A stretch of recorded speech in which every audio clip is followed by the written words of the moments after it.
If your stomach blows up after every single meal, then this is not just normal gas.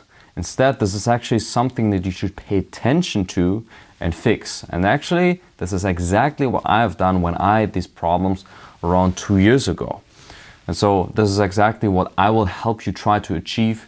It's going from having bloating and digestive issues all the time to the point where you literally never have it.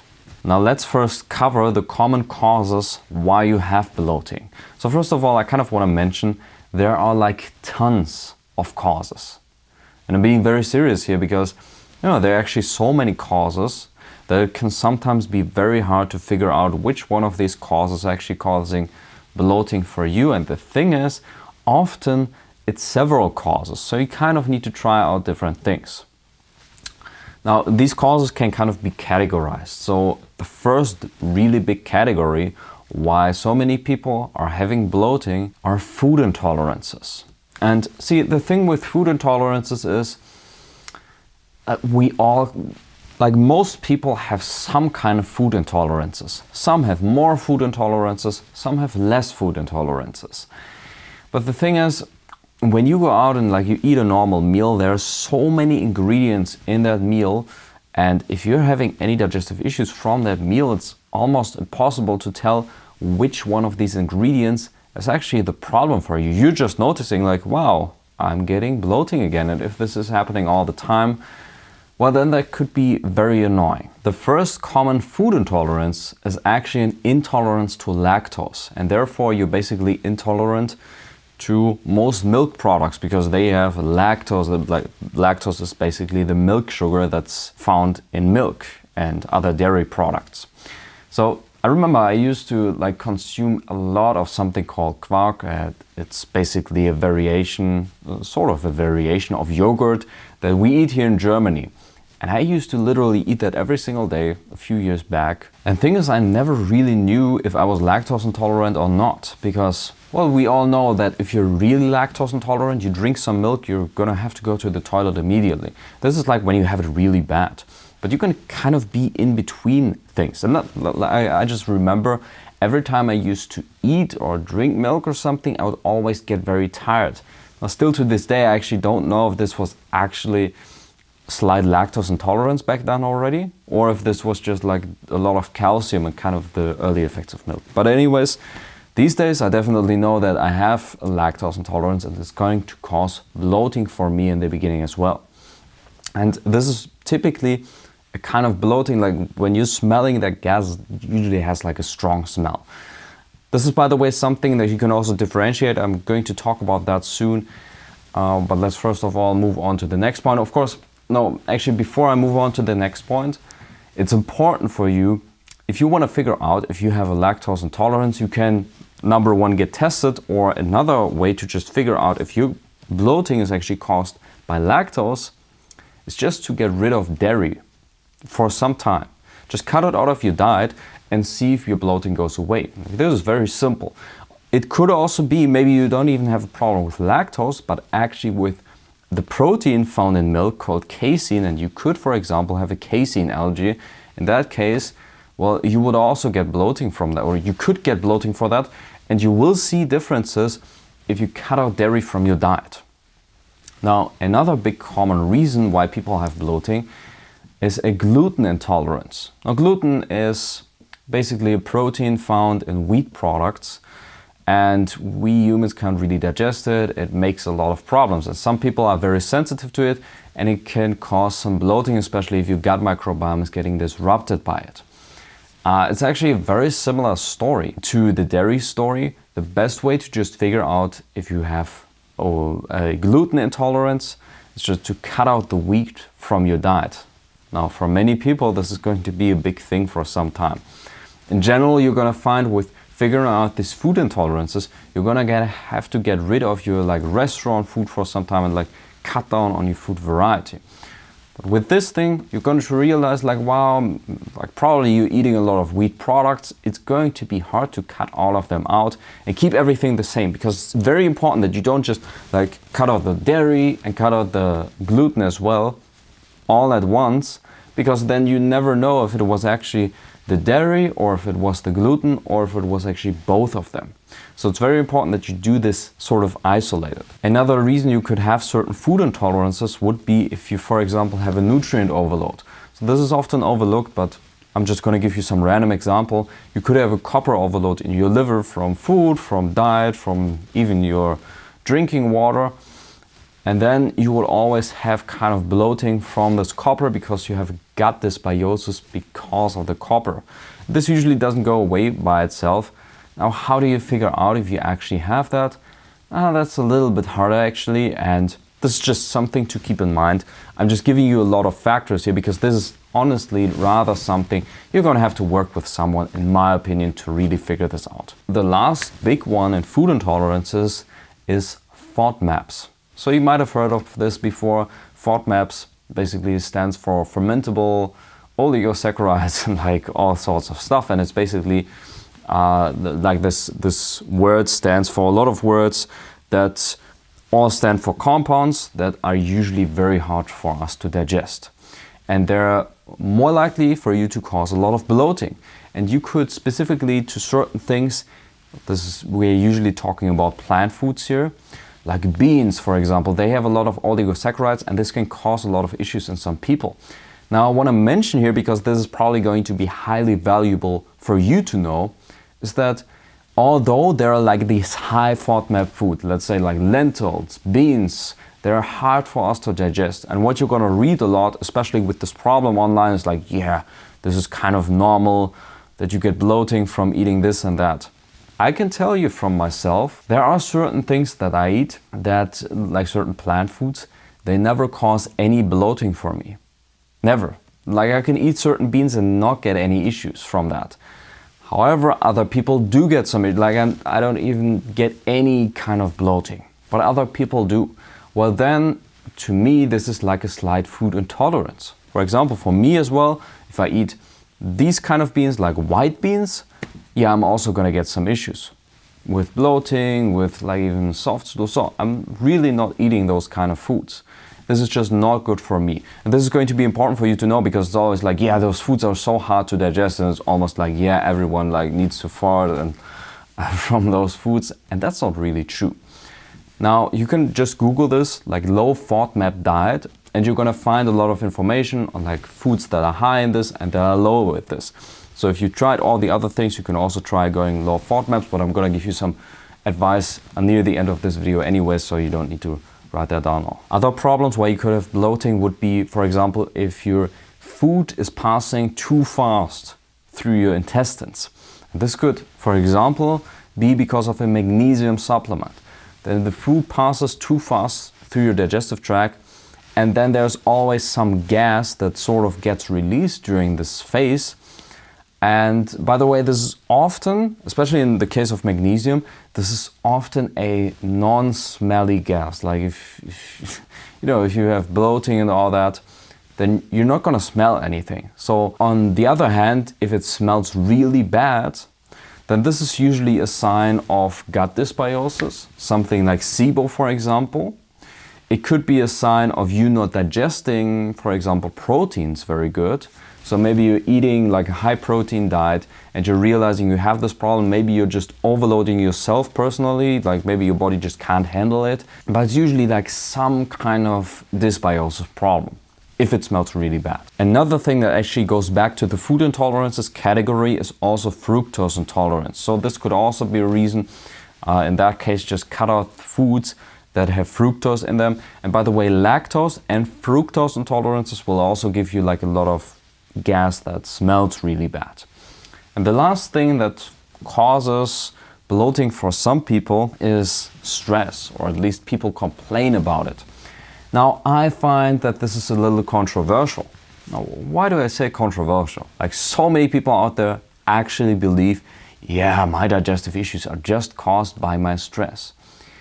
There are truly some cases where this is true, but most people actually don't know how it really works. So what it actually is for most people is let's say they work in a normal like 9-to-5 job. They sort of do the same thing over the day, right? So they start in the morning, they're somewhat stressed, then they continue their work, they're still stressed, and like at some point they get like their stress overload, and then it's like, yeah, now it goes on my digestion. But the truth is, for many people, is that it's not like they had a major stress event just in that moment. It's just like, yeah, now I'm so stressed because I'm sitting here for like 5 hours, but they're trying to like use logic and like try to make it work, even though there hasn't been anything super stressful, like not a super high stress event. And this is the problem. See, for most people, the way that this actually works is they eat something and 30 minutes to an hour later they get those problems, but they never make the connection. So how does that actually look like for most people? Well, they go to work at some point, they eat, and then 30 minutes to an hour later they go back to their work and they're like, so much work. I'm so stressed. And then they feel like their digestion also doing things. Now, why are they really getting stressed? Well, there's a gut-brain connection. And it works both ways, this is correct. But for me, for example, stress never has really a noticeable effect on my digestion. The other way around, definitely. So if you're eating food that's bad for you and your stomach, your microbes are not very happy down there, it's going to affect your mood. And so one of the things that can happen is you can actually get very stressed from it, even though everything is just like as it was once before. And I remember this especially from a time back where I had a lot of digestive issues. I would sometimes eat something, this is like how I kind of really discovered this. I'd sometimes eat something that, well, wasn't like a perfect food, I guess. And I would sometimes just notice, like probably like an hour later, I had like a really bad mood and was just not very happy. But what I knew for a fact, specifically in a certain time, is that I didn't have any stress. And I also realized like nothing bad happened. So I kind of asked myself, why do I have such a bad mood all of a sudden? Why do I feel so stressed now? Why do I feel so weird? And I kept thinking about it. And sometimes I realized like, wait, I just ate this not perfect food like an hour ago. Maybe this has a connection. And I kept observing this. And this is actually how I figured out that this is a really big thing. And the more sensitive your digestion is, the more you're going to notice that. Now I'm gonna say still, there are some people that are on a perfect diet and they actually have digestive issues that are caused by stress or mental things also like traumas. I think if you actually are one of those people that have like a perfect diet and you're realizing it has maybe something to do with traumas, I think one of the best things you can do is actually hypnosis. I actually do that as well in case you're interested. Now, how does the body even create this gas that's sometimes so uncomfortable and kind of why? One very important thing to understand is this gas that you're sometimes like farting out is actually there for a reason and it's actually kind of good. So in a normal, healthy person, like everyone out there, me including, in this moment even, creates some gas in my stomach or in my intestines with the help of my microbes. So there are like all these sugars and fiber and indigestible parts of your diet. There are like these microbes in your small intestine and your large intestine. This is where your food passes through. And there they actually eat certain parts of your food. Sometimes like fiber, things you can't even digest. They can digest it. And they're gonna create things like methane, hydrogen, sulfur compounds, carbon dioxide, those kind of things. Now the sulfur compounds, by the way, are the things that smell so bad. So because sulfur has such a strong smell. Now again, this is happening in everyone, and the average person produces 0.5 liter to 2 liters of gas every single day. And people were basically just like me, where it doesn't end in farting, the question is like kind of where does this gas go? The interesting thing is it literally goes in the bloodstream. And I'm not kidding with this. Like the gas you're producing inside of your stomach literally goes in your bloodstream and in your body, which first of all sounds really weird and disgusting, and it gets even better because you actually breathe it out. Now, as you might have noticed, it doesn't kind of smell like the things that come out in other parts of your body. And the thing is, most of the things that actually go into your bloodstream are the sort of rather non-smelly compounds. And there's not much happening, like it goes into your bloodstream very fast. There's like not a lot of contact with other things.